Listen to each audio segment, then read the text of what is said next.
Hello friends, मैं पूजा। मेरे YouTube channel में आप सभी का स्वागत है। तो फ्रेंड्स, हम आज पढ़ेंगे बाल मनोविज्ञान के बारे में। बाल मनोविज्ञान या बाल विकास। तो बाल मनोविज्ञान होता क्या है, हम उसके बारे में पढ़ेंगे। फिर उसके बाद अभिवृद्धि एवं विकास मतलब ग्रोथ एंड डेवलपमेंट के बारे में पढ़ेंगे। और फिर उसके बाद जो हमारा विकास होता है उसकी अवस्थाओं के बारे में पढ़ेंगे। तो फ्रेंड्स, सबसे पहले हम क्या करेंगे, पहले हम बाल मनोविज्ञान होता क्या उसके बारे में थोड़ा बहुत जान लेंगे। फिर उसके बाद हम कुछ वैज्ञानिक हमारे हैं, हम उनके बारे में जानेंगे। तो जो हमारे वैज्ञानिक है वो थोड़ा इम्पॉर्टेंट है, क्योंकि इसमें जितने भी टॉपिक आपके इम्पॉर्टेंट आएंगे हम आपको वही बताएंगे। इससे बाहर आपको कुछ भी नहीं बताएंगे कि इससे ज़्यादा हम आपको बताएं और आप पढ़ते ही रहें, क्योंकि आपका सीटेट का एग्ज़ाम बहुत ज़्यादा दूर नहीं है। मतलब कि अभी आपका अगस्त चला है, सितंबर, अक्टूबर, नवंबर, मतलब मान लीजिए तो 3 महीने और आपके 10-15 दिन तो ऐसे ही बीत जाते हैं। तो हम आपको वैज्ञानिकों के बारे में सबसे पहले बताएंगे। तो चलिए फ्रेंड्स, हम देखते हैं कि यहाँ पे जो वैज्ञानिक को छोड़ दीजिए, सबसे पहले हम आपको बताते हैं कि बाल मनोविज्ञान होता क्या है। वह विज्ञान जिसमें हम क्या करते हैं, बच्चों के व्यवहार का क्या करते हैं, अध्ययन करते हैं। अगर हम बच्चों के व्यवहार का जिसमें अध्ययन करते हैं वही क्या होता है, हमारा बाल मनोविज्ञान होता है। तो इसमें हम अध्ययन करते कहाँ हैं। अब आपके दिमाग में आएगा कि किस अवस्था की अध्ययन करते हैं, क्या करते हैं। तो हम यहाँ पे अध्ययन कब से स्टार्ट करते हैं कि जब बच्चा आपका गर्भ धारण कर लेता है, वहाँ से लेके आपको हम किशोरावस्था तक इसका अध्ययन करते हैं। मतलब कि 0 से लेके 18 वर्ष आपका क्या होता है, 18 वर्ष तक किशोरावस्था है। या तो हम ये भी कह सकते हैं जो हमारा 19 वर्ष का आरंभ होता है। 19 वर्ष का आरंभ मतलब जैसे कि आपका प्रौढ़ावस्था स्टार्टिंग होता है, तो वहाँ तक हम अध्ययन करते हैं, क्योंकि बच्चा वहाँ तक ही वो स्कूल में रहता है। उसके बाद बच्चा जो हमारा बाल मनोविज्ञान है बस वहीं तक उसका क्या करता है, अध्ययन करता है। उसके बाद वो अध्ययन नहीं करता है, क्योंकि वो बच्चा नहीं रहता है। मजाक की बातें हैं। तो चलिए हम देखते हैं यहाँ पे कि बच्चे के व्यवहार का जो हम अध्ययन करते हैं, मतलब 0 से लेकर 18 वर्ष तक, तो उसी को हम क्या कहते हैं, बाल मनोविज्ञान कहते हैं। तो इसमें हमारे देखिए कुछ वैज्ञानिक आते हैं। एक वैज्ञानिक है जो बाल मनोविज्ञान को लाने वाले वैज्ञानिक हैं। तो उन्होंने बाल मनोविज्ञान को लाया है। तो उनका नाम क्या है और वो रहने के कहाँ हैं, रहने वाले कहाँ के हैं, तो हम चलिए उनके बारे में देखते हैं। तो ये हमारे जो बाल मनोविज्ञान को लाने वाले वैज्ञानिक है उनका नाम वक्र है, और ये कहाँ के रहने वाले हैं, वे अमेरिका के रहने वाले हैं। वो रहने वाले कहाँ के हैं, वो अमेरिका के रहने वाले हैं। उसी तरीके से हमारे नेक्स्ट जो वैज्ञानिक आते हैं, मनोवैज्ञानिक आते हैं, वो पेस्ट्रोलॉजी जी हैं। और पेस्ट्रोलॉजी जी के बारे में तो आपने बहुत अच्छे से सुना होगा, क्योंकि पेस्ट्रोलॉजी कुछ ज़्यादा ही प्रसिद्ध है। तो हम देखते हैं कि पेस्ट्रोलॉजी जी हमारे क्या है कि इन्होंने क्या किया था, पेस्ट्रोलॉजी जी ने क्या किया था कि जो मनोविज्ञान है हमारा, मनोविज्ञान के सबसे पहला अध्ययन जो किया था वो हमारे पेस्ट्रोलॉजी ने ही किया था। कौन किया था, हमारे पेस्ट्रोलॉजी ने ही किया था। और पेस्ट्रोलॉजी ने किया क्या था, अब इनका देखिए, इन्होंने किया क्या था, इन्होंने अपने बच्चे के ऊपर ही क्या कर दिया, रिसर्च कर डाला। इन्होंने क्या किया कि अपने बच्चे के ऊपर ही रिसर्च कर डाला। और बच्चा इनका कितने साल का था, 3.5 साल का था। अब आप मत करना, नहीं तो आपकी जो फलानी ढिमकानी आपको छोड़ेंगी नहीं। तो चलिए देखते हैं कि यहाँ पे इन्होंने 3.5 वर्ष के बच्चे का ही अध्ययन कर डाला। अब इन्होंने अध्ययन करने के बाद ये बताए क्या, यहाँ पे टॉपिक आता है कि चलिए ठीक है, ये पहला अध्ययन किए मनोविज्ञान का। तो इन्होंने मनोविज्ञान के बारे में सबसे पहले अध्ययन इन्होंने किया, ठीक है। तो लेकिन इन्होंने अपने 3.5 वर्ष के बच्चे के ऊपर अध्ययन किया, लेकिन इन्होंने अध्ययन किया क्या। अब इन्होंने ये अध्ययन किया कि इन्होंने अध्ययन करके बताया कि जो बच्चे होते हैं, बच्चे का व्यवहार और जो बड़े होते हैं उनका व्यवहार क्या होता है, उनमें बहुत डिफरेंस होता है। बच्चे और बड़ों के व्यवहार में क्या होता है, बहुत ज़्यादा ही डिफरेंस होता है। देखिए, हम आपको बहुत ज़्यादा डीपली नहीं पढ़ाएंगे, क्योंकि आपको जहाँ तक क्वेश्चन पुटअप होता है हम वहीं तक पढ़ाएंगे। तो इसमें से क्वेश्चन कहाँ पुटअप होता है वो भी आपको बता देते हैं। जैसे आपको पूछ दिया कि मनोविज्ञान के बारे में सबसे पहला अध्ययन किसने किया, तो हमारे पेस्ट्रोलॉजी ने किया। ये भी पूछ सकता है कि जो हमारे पेस्ट्रोलॉजी जी हैं उन्होंने मतलब कि अपने कितने वर्ष के बच्चे के ऊपर क्या क्या अध्ययन किया, तो 3.5 वर्ष के बच्चे के ऊपर किया। और कभी कभी ये भी क्वेश्चन पूछ देता है कि वो कौन से मनोवैज्ञानिक है जिन्होंने अपने बच्चे के ही ऊपर क्या कर डाला, अध्ययन कर डाला। तो कौन है, हमारे पेस्ट्रोलॉजी जी हैं। अब नेक्स्ट वैज्ञानिक जो हमारे आते हैं वो कौन से आते हैं, हमारे स्टैनली हॉल जी आते हैं। अब चलिए हम स्टैनली हॉल जी के बारे में पढ़ते हैं। जी हमारे स्टैनली हॉल जी हैं, तो इनको हम देखते हैं कि जो बाल विकास से संबंधित जो प्रश्नावली होती है उन्हीं का इन्होंने निर्माण किया। इन्होंने एक प्रश्नावली का निर्माण किया जो बाल विकास से, या मतलब कि जो हमारा बाल विकास से क्या था, संबंधित था। अब इनको हम क्या कहते हैं, बाल मनोविज्ञान का जनक भी कहते हैं। किसको, अपने स्टैनली हॉल जी को। जो हमारे स्टैनली हॉल जी है, मतलब हमारे नहीं है, सबके हैं। जो स्टैनली हॉल जी हैं इनको हम क्या कहते हैं, बाल मनोविज्ञान का जनक भी कहते हैं। अब आपके दिमाग में आएगा कि हम जनक तो कहते हैं, ठीक, लेकिन कहते क्यों हैं। इन्हें स्टैनली हॉल जी को हम बाल मनोविज्ञान का जनक कहते क्यों हैं। अब हम आपको बताते हैं इन्हें इसलिए कहते हैं क्योंकि बाल मनोविज्ञान की अवस्था के बारे में इन्होंने क्या किया था, क्रमबद्ध अध्ययन किया था। बाल मनोविज्ञान की अवस्था के बारे में इन्होंने क्या किया था कि क्रमबद्ध अध्ययन किया था, इसीलिए हम इनको क्या कहते हैं, स्टैनली हॉल जी को क्या कहते हैं, बाल मनोविज्ञान का क्या कहते हैं, जनक क्या कहते हैं। जैसे अवस्थाएं जो हमारे होती है बाल मनोविज्ञान की, उसके सारे पक्ष के बारे में इन्होंने एक मतलब क्रम से क्या क्या अध्ययन किया। बहुत बड़ा काम है। स्टैनली हॉल जी को जनक ऐसे इंसान नहीं बन जाता। चलिए देखते हैं क्रो एंड क्रो जी को हम देखते हैं। तो नेक्स्ट हमारे वैज्ञानिक कौन आते हैं, क्रो एंड क्रो, ये हमारे चौथे वैज्ञानिक हैं, ठीक है। फिर उसके बाद हम आपको ग्रोथ एंड डेवलपमेंट के बारे में बताएंगे। तो ये जो इन्होंने क्या कहा था कि 20वीं सदी बालकों का काल है। हमारे क्रो एंड क्रो जी ने क्या कहा कि जो 20वीं सदी है वो क्या है, बालकों का काल है।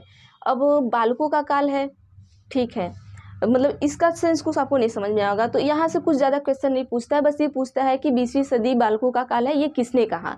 या तो फिर पूछ सकता है क्रो एंड क्रो का काल इसमें से क्रो एंड क्रो ने इसमें से किस कथन को कहा है। तो जहाँ पे आपको ये दे देगा कि 20वीं सदी बालकों का काल है, वहाँ पे आपको क्या आ जाएंगे, क्रो एंड क्रो जी आ जाएंगे। अगर क्रो जी का नाम नहीं याद हो रहा है आपको, तो यहाँ पे क्रो मन क्या होता है, कौआ होता है कि बिल्ली होता है, क्या होता है, आप उसको एडजस्ट कर लीजिएगा। तो वो चीज़ें आप यहाँ पे क्रो एंड क्रो से आप याद कर सकते हैं, कौ करके कुछ भी जो आप इसको याद कर सकते हैं। तो चलिए हम देखते हैं अभिवृद्धि और विकास। मतलब अभिवृद्धि और विकास मतलब ग्रोथ एंड डेवलपमेंट। तो हम आपको अब ग्रोथ एंड डेवलपमेंट के बारे में बताते हैं कि अभिवृद्धि क्या होती है, विकास क्या होता है। इसमें आपको पहले अंतर समझ में आएगा, तभी हम आपको विकास की अवस्थाएं पढ़ाएंगे, तो आपको क्या होगा, समझ में आएगा, नहीं तो आपको वो चीज़ें समझ में नहीं आएंगी। तो चलिए देखते हैं कि अभिवृद्धि हमारा क्या होता है। जो हमारा अभिवृद्धि है वो क्या करता है, कोशिकाओं में बढ़ोतरी करता है। क्या करता है हमारा अभिवृद्धि, कोशिकाओं में क्या करता है, बढ़ोतरी होती है। जब हमारा जो अभिवृद्धि होती है, तो हमारे कोशिकाओं में क्या होती है, बढ़ोतरी होती है। दूसरा क्या है, शारीरिक परिवर्तन। जो हमारा अभिवृद्धि है, अभिवृद्धि हमारा सिर्फ क्या होता है, शरीर का परिवर्तन होता है। शरीर का परिवर्तन से समझ लीजिए कि जैसे कोई बालक है, अब उसके एज के हिसाब से उसके शरीर में भी क्या होता है, परिवर्तन होता रहता है। जैसे मान लीजिए बच्चा अभी आपका 5 साल का है, तो उसकी लंबाई अगर आपकी मान लीजिए कि 5 साल के बच्चे की लंबाई कितनी हो सकती है, 2 फीट मान लीजिए, तो 2 फीट है। तो अगर वो बच्चा थोड़ा उस एक साल बाद या 2 साल बाद 1-2 इंच उसकी लंबाई क्या हुई, बढ़ गई, तो क्या हुआ, इसके शरीर में क्या हुआ, परिवर्तन हुआ कि नहीं हुआ ना। अब मान लीजिए यहाँ पे जैसे भार है, अब बच्चा 5 साल का है, अगर वो 10 kg का है, तो ऐसा नहीं है ना कि अगर बच्चा 10 साल का हुआ तो भी वो 10 ही kg का रहेगा, ऐसा नहीं है। क्योंकि अगर बच्चा 10 साल का है तो उसके भार में भी वृद्धि होगा, उसका वजन क्या होगा, बढ़ेगा। तो यहाँ पे भी उसके क्या हो रहा है, भार में क्या हो रहा है, वृद्धि हो रहा है, तो भी उसके शरीर में क्या हो रहा है, परिवर्तन हो रहा है। और हम थर्ड देखते हैं कि चौड़ाई, बच्चे की चौड़ाई भी बढ़ती है। ऐसा नहीं कि बच्चा छोटा है, 5 साल का है या 2 साल का है, वो पतला है, पतलू सा है, तो वो बाद में भी अगर वो 10 साल या 15 साल का हुआ तो भी वो पतलू सा ही रहेगा, मोटा हो जाएगा, ठीक है। फिर उसके बाद क्या हुआ, इसमें भी क्या हुआ, उसके शरीर में क्या हुआ है, परिवर्तन हुआ है। अब देखते हैं यहाँ पे कि ये निश्चित समय तक चलता है। हमारा अभिवृद्धि जो है क्या है, वो निश्चित समय तक चलता है। निश्चित समय का मतलब क्या होता है कि जैसे देखिए आपकी लंबाई है तो ये निश्चित समय तक ही बढ़ती है ना। ऐसा नहीं है कि आप जब तक जिंदा रहेंगे तब तक आपकी लंबाई बढ़ती जाएगी, बढ़ेगी नहीं ना। एक निश्चित समय तक आपकी लंबाई क्या होती है, रुक जाती है। तो वही क्या होता है कि जो हमारा ये सिर्फ शरीर में परिवर्तन होता है, और क्या होता है, एक निश्चित समय तक ही होता है। जो हमारे शरीर में परिवर्तन आप देखते हैं होता है तो एक निश्चित समय तक ही होता है। जैसे मान लीजिए आपके हाथ की लंबाई बढ़ रही है, ठीक है, तो एक निश्चित समय तक बढ़ के वो क्या होगी, रुक जाएगी। आपके उंगली की लंबाई बढ़ रही है तो एक निश्चित समय तक बढ़ के वो क्या होगी, रुक जाएगी। ऐसा नहीं वो बढ़ते जाएगी। जो अभी आजकल वो कुछ आते हैं ना सीरियल उरियल, तो उसके हाथ इतने लंबे हो जाते हैं, फिर कभी उसकी नाक इतनी लंबी हो जाती है, तो वो वाली सिचुएशन नहीं आएगी, नहीं तो इंसान नहीं रहेगा। तो चलिए नेक्स्ट देखते हैं कि ये क्या होती है, अभिवृद्धि क्या होती है, मात्रात्मक होती है, मतलब ये संख्या में होती है। हम क्या करते हैं, अभिवृद्धि को माप सकते हैं। अभिवृद्धि को क्या करते हैं, मतलब मात्रात्मक मतलब आप समझ लीजिए कि जैसे कि लंबाई है, लंबाई मतलब कितना इंच बढ़ी, चौड़ाई है कितना इंच बड़ी, तो ये क्या है संख्या में हो गया ना, 1 इंच 2 इंच 3 इंच 4 इंच, तो संख्या में हो गया। तो इसीलिए हम क्या कहते हैं अभिवृद्धि क्या हमारा है मात्रात्मक होता है। अब नेक्स्ट देखते हैं इसे मापा जा सकता है। अब भाई आपकी लंबाई बढ़ रही है तो आप माप सकते हैं कि नहीं माप सकते हैं। आपकी चौड़ाई बढ़ रही है तो अभी आप 3 इंच के चौड़े थे, अभी आप 25 इंच के चौड़े हो गए हैं, तो आप इसको माप सकते हैं। तो नेक्स्ट हम देखते हैं कि अभिवृद्धि में विकास क्या होता है निहित होता है। जो हमारा विकास होता है वो क्या होता है अभिवृद्धि में क्या होता है निहित होता है। लेकिन तो यहाँ पे अभिवृद्धि में विकास निहित होता है, लेकिन यहाँ पे टॉपिक पकड़िएगा कि जो हमारा विकास है वो निहित तो होता है, लेकिन जो हमारा अभिवृद्धि है वो विकास में नहीं पहुँच पाता है। हम इसको आपको बाद में बताते हैं। यहाँ पे देखिए ये क्या अभिवृद्धि क्या होता है शारीरिक पक्ष में परिवर्तन होता है, मतलब ये केवल हमारे शरीर के पक्ष में ही परिवर्तन होता है और किसी चीज़ में नहीं। अभिवृद्धि का मतलब सिर्फ हमारे शरीर के पक्ष में जो परिवर्तन होता है उसी को हम क्या कहते हैं अभिवृद्धि कहते हैं। मतलब जैसे कि हमारी लंबाई कितनी बड़ी, हमारी चौड़ाई कितनी बड़ी, हमारा बाल कितना लंबा हुआ, हमारा जो भार है वो कितना बढ़ा है, तो वही चीज़ों को हम क्या करेंगे यहाँ पे शारीरिक पक्ष में सिर्फ परिवर्तन होता है, इसीलिए इसको हम क्या कहते हैं एकांकी कहते हैं। अब वो क्वेश्चन कहाँ से पुटअप करता है, यहाँ से पुटअप करता है कि शारीरिक पक्ष में परिवर्तन होता है तो अभिवृद्धि को क्या कहा जाता है, जो अभिवृद्धि होती है जब किसी चीज़ में शारीरिक पक्ष में परिवर्तन होता है तो उसे क्या कहते हैं एकांकी कहते हैं। सिर्फ जहाँ शारीरिक पक्ष में परिवर्तन हो उसे क्या कहते हैं हम एकांकी कहते हैं। तो चलिए हम इसके बाद इसको आप ऐसे देख लीजिएगा, फिर उसके बाद हम विकास के बारे में पढ़ाते हैं, फिर इन दोनों में हम आपको अंतर बता देते हैं। अब विकास क्या हुआ हमारा, देखिए विकास क्या है कार्य क्षमता को दर्शाता है, हमारे कार्य की क्षमता को क्या करता है दर्शाता है। जैसे मान लीजिए कि कार्य क्षमता का मतलब जैसे एक छोटा बालक है, वो अभी किसी ये पेन है, अब इसको ये क्या करता है कि ऐसे उठाता है उसको, मतलब नहीं ऐसे नहीं उठा पाएगा, ऐसे तो हम ही लोग उठा पाएंगे। अगर छोटा बच्चा है अपने यहाँ पे देखिए ये पेन रखा हुआ है, तो ये हाथ यूं करेगा और ये ऐसे करके और पूरा ऐसे उठाता है, आपने देखा होगा, क्योंकि उसके जो मांसपेशियां होती हैं उसमें बहुत ज़्यादा मजबूती नहीं होती है। और जब धीरे धीरे बच्चा वही बड़ा होता है उसमें विकास होने लगता है, उसकी मांसपेशियां मजबूत होने लगती हैं, तो वो 2 उंगली से भी आपको पेन को ऐसे उठा सकता है। तो सेम चीज़ें वही है कि जब कोशिकाएं क्या हो मजबूत होने लगती है तो वही क्या होता है हमारे अंदर विकास होता है। अब मान लीजिए आप छोटे थे, आपको कभी गुस्सा आता है, ठीक है, और आपने मतलब कभी गुस्सा आया आपको छोटे पे तो ठीक है आपको आ गया, तो आपको वो वाला गुस्सा है, किसी पानी फेंकने का मन किया, तो आपने क्या किया कि ऐसे ही ग्लास का पानी लेते हो और ऐसे गए और धीरे से उसको ऐसे प्यार से नहला दिया। अब वही जब आप में विकास हो गया, आप बड़े हो गए और आपको गुस्सा आ रहा है, जब आपको बड़े होने पे गुस्सा आ रहा है और आपको किसी पे पानी फेंकने का मन कर रहा है, तो आप क्या करेंगे, तो आप क्या करेंगे, आप तो ऐसे नहीं ना सीधे से धीरे से पानी ले जाएंगे और उसके ऊपर ऐसे डाल देंगे, ऐसा तो करेंगे नहीं आप। जब आप में विकास हो गया है, आप में एनर्जी आ गई है, तो आप क्या करेंगे सीधा पानी लेंगे और यूं करके उसके मुंह पे फेंकेंगे, या तो फिर पानी मतलब ग्लास की पानी का बात तो छोड़िए, आप क्या करेंगे चाहे तो बाल्टी और वो जग बाल्टी कुछ भी ड्रम का पानी भी उसके ऊपर फेंक सकते हैं, क्योंकि आपके मांसपेशी इतना ज़्यादा मजबूत हो गया कि आप ड्रम का पानी भी उठा सकते हैं। उठा के डालना मतलब उठा टंकी में डाल देंगे। तो चलिए देखते हैं यहाँ पे दूसरा क्या हमारा शारीरिक मानसिक सामयिक और सभी प्रकार के परिवर्तन से, मतलब जो हमारा विकास है वो शरीर में भी होता है, ठीक है। यहाँ पे देखिए जो आपको अभिवृद्धि में बताए थे वो सिर्फ शरीर में परिवर्तन हुआ था, लेकिन हमारा जो विकास है वो कहाँ कहाँ परिवर्तित होता है, वो शारीरिक परिवर्तन भी होता है, मानसिक भी होता है और सामयिक, मतलब इसमें क्या होता है हमारे विकास में सभी प्रकार के परिवर्तन होते हैं। और उसके बाद देखिए हमने यहाँ पे ये क्या होता है विकास जो होता है वो जीवन पर्यंत चलता रहता है, जो हमारा विकास होता है वो क्या होता है जीवन पर्यंत चलता रहता है। ऐसा नहीं कि मतलब कि कुछ दिन तक आपका विकास चला और उसके बाद रुक गया, ऐसा नहीं है। आप जब से जन्म लेते हैं तब से विकास स्टार्ट हो जाता है आपका, और वो जीवन के अंत तक चलता रहता है, जब तक आप ऊपर तक न चले जाएं तब तक वो चलता रहता है। और देखिए नेक्स्ट तीसरा देखिए मात्रात्मक और गुणात्मक दोनों होता है। देखिए ये मात्रात्मक और गुणात्मक दोनों होता है, लेकिन कभी कभी हम इसको माप नहीं सकते हैं, इसीलिए यहाँ पे क्या है यहाँ पे दिया है कि ये मापा नहीं जा सकता। क्यों? क्योंकि जैसे मान लीजिए आपकी बुद्धि है, तो बुद्धि को हम माप नहीं सकते ना कि आपकी कितनी kg बुद्धि बढ़ी है, आप माप सकते हो? अब माप लेना तो बता देना, मैं भी अपना माप लूँगी तो बता देना।